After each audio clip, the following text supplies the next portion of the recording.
حضرت عمر جن کو تخت حکومت پہ بیٹھتے تھے اور ان کا تخت کو سونے زبرجد کا نہیں تھا، مسجد نبوی کی چٹائی تھی، اور سارا دن وہاں بیٹھ کے لوگوں کی باتیں سنتے، اور جب رات کے اندھیرے گہرے ہوتے عمر بھیس بدل کے مدینے کی گلیوں کا گشت کرتے۔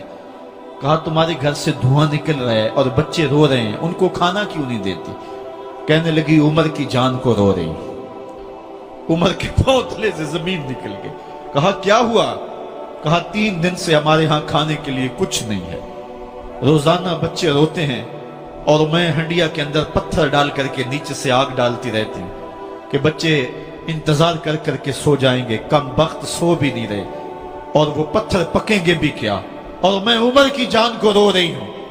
حضرت عمر کا کلیجہ دہلنے لگا، فوراً پلٹے، واپس بیت المال میں آئے، گھی کا ایک کنستر لیا، آٹے کی بوری لی، مرچ مسالہ جات بہت کچھ اٹھایا، اپنے کندھے پہ رکھا، بوری اپنی کمر پہ لا دی۔ عمر بیت المال سے نکلے تو آپ کے خادم اسلم نے دیکھ لیا، آگے بڑھا، کہا میرے آقا میں اٹھاتا ہوں۔ عمر کی آنکھوں میں آنسو ہے۔ کہا اسلم قیامت کے دن میرا بوجھ اٹھا لو گے؟ کہا قیامت کے دن تو اپنا اپنا بوجھ اٹھانا پڑے گا۔ کہا عمر کو آج اپنا ہی اٹھانے دو۔ حضرت عمر وہ گھی کا کنستر اور وہ آٹے کی بوری سر پہ اٹھائے ہیں اور اس خاتون کے گھر جاتے ہیں اور دستک دیتے ہیں۔ وہ جب دیکھتے ہیں اس کی جان میں جان آ جاتی ہے۔ کہا جلدی جلدی آٹا گوندو، اور عمر سبزی کاٹنے لگ جاتے ہیں۔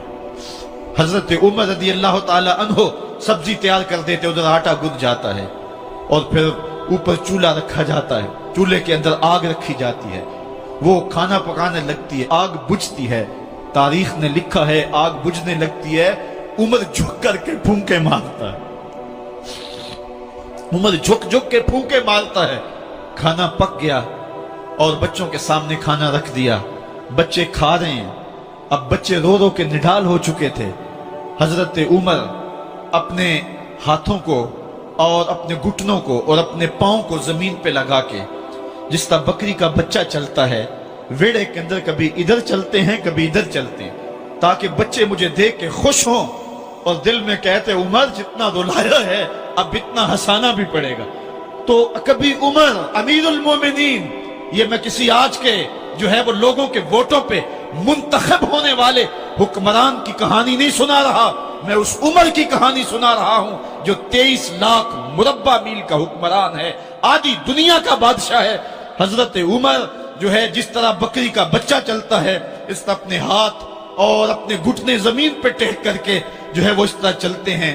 بچے عمر کو دیکھ کے مسکراتے ہیں۔ جب بچے مسکرانے لگے تو حضرت عمر نے اس خاتون سے کہا بڑھیا عمر کو معاف کر دے۔ اس نے کہا تو اتنی ہمدردی کیوں کرتا ہے؟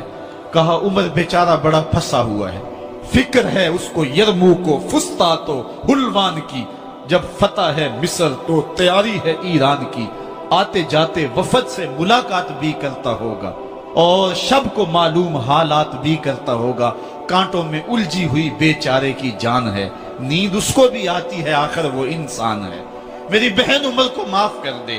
اس نے کہا نانا عمر کی بات میرے سامنے نہ کر، قیامت کا دن ہوگا، عمر کا گریبان ہوگا اور میرا ہاتھ ہوگا۔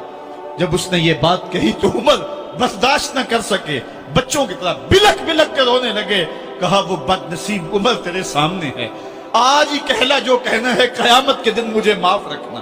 اس نے کہا تو عمر ہے؟ کہا بد نصیب عمر تیرے سامنے کھڑا ہوں۔ میرے عمر کہتے ہیں اگر دجلہ کے کنارے ایک بکری کا بچہ بھی پیاسا مر گیا، اس کا حساب بھی عمر سے لیا جائے گا۔ حضرت عمر نکلے یروشلم میں، ایک اونٹ ہے ایک غلام ہے، کبھی وہ سوار ہوتا ہے کبھی آپ باری مقرر کی ہے۔ جب قریب پہنچے یروشلم کے تو عمر کی باری نکیل پکڑنے کی اور غلام کی باری اوپر سوار ہونے کی آ گئی۔ غلام نے کہا آقا میں مرضی سے اپنی باری چھوڑتا ہوں، آپ آ جائیں، دشمنوں کے مفتوحہ علاقے میں آ رہے ہیں، تازہ تازہ علاقہ فتح ہوا ہے، اسلام کی شان و شوکت ظاہر ہو۔ عمر نے کہا اسلام کی شان و شوکت ایسے ظاہر نہیں ہوتی ہے، اپنی باری پہ تم بیٹھو گے، اپنی باری پہ میں بیٹھوں گا۔ لوگ منتظر کھڑے ہیں، دور سے جب دیکھا کہا اس کی ہیبت سے کانپتے تھے ہم، یہ تو کوئی حبشی لگتا ہے، رنگ کالا ہے، ہونٹ موٹے ہیں، اس سے تو زیادہ حسین اس کا غلام ہے جو آگے آگے چل رہا ہے۔ حضرت ابو عبیدہ نے کہا دھوکہ کھا رہے ہو، ہمارا آقا وہ نہیں ہے جو اونٹنی کے اوپر سوار ہے، ہمارا آقا وہ ہے جو لگام تھامے آگے آگے چل رہا ہے۔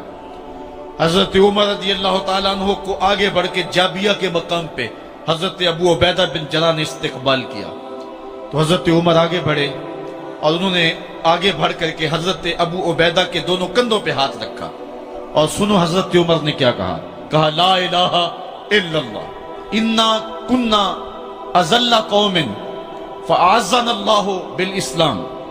کہا کہ لا الہ الا اللہ، اے ابو عبیدہ بن جراح، ہم ایک ذلیل قوم تھے اور اللہ نے ہمیں اسلام کی وجہ سے عزت عطا کی ہے۔ اور میں تمہیں ایک تاریخ ساز بات کہنے لگا ہوں، اور وہ یہ ہے کہ جب تک ہم اس عزت والے اسلام کے دامن کو تھامے رہیں گے ہماری عزت قائم رہے گی، اور جب اسلام کے علاوہ کسی اور جگہ سے عزت ڈھونڈیں گے تو رسوا کر کے رکھ دیے جائیں گے۔ یہ ہے وہ خلاصہ جو حضرت عمر نے امتوں کے عروج و زوال کا بیان کیا ہے۔ اس امت کو جو خیرات ملی ہے تخت و تاج کی، وہ پینٹاگون سے نہیں ملی، وہ واشنگٹن سے نہیں ملی، وہ وائٹ ہاؤس سے نہیں ملی، وہ محمد عربی کے جوڑوں کا صدقہ ملی ہے۔ اس لیے جب ہم نے اسلام سے انحراف کیا، پاکستان حاصل کیا گیا تھا۔ پاکستان کا مطلب کیا؟ لا الہ الا اللہ۔ ہم نے اس نعرے کو چھوڑ دیا ہوا ہے، ہم نے انحراف کر دیا ہے۔ آج ہماری نظریں مغرب کی طرف لگی ہے کہ تخت و تاج اس سے نصیب ہوتے ہیں، اور دنیا کے اوپر ہم رسوا ہو کے رہ گئے۔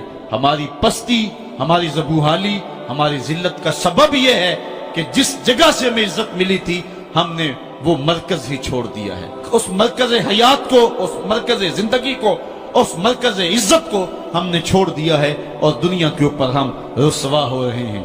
انہی حضرت عمر کی کہانی ہے۔ وادی تہامہ سے گزر رہے تھے کہ بچوں کی طرح بلک بلک کے رونے لگے۔ کہا عمر جوان آدمی ہو اور بچوں کی طرح بلک کے رو رہے ہو؟ کہا تم نہیں جانتے، مجھے بچپن کی کہانی یاد آ گئی۔